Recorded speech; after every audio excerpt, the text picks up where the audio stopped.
唔好再因為慳郵費啊，所以買埋啲無謂嘢啦。曾經嘅我咧都會墮入一個消費嘅陷阱啦，就係為咗咧儲埋500蚊咁就免郵啦，所以咧就不斷去買一啲無謂嘅嘢。咁其實咧即係超級市場啊、網上嘅商店啊都知道你會有呢個狀況㗎，咁所以咧就會 set up 一個門檻啦，就係話500蚊先可以免郵。咁你為咗免郵咧即係去慳少少錢咧，就使多咗好多錢啦。咁我而家咧去避免呢個消費陷阱咧，用一個方法咧就係用拼多多購物啦。因為咧幾蚊雞嘅嘢咧喺拼多多上面咧都係可以包郵㗎。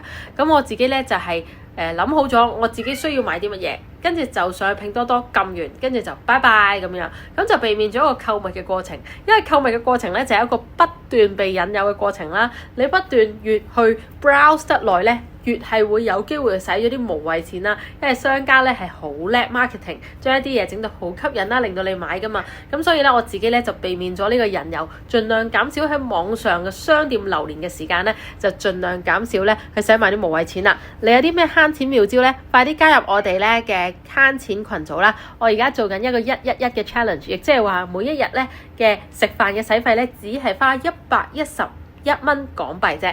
咁你一齊咧去加入我哋，去慳多啲錢，賺多啲錢啦！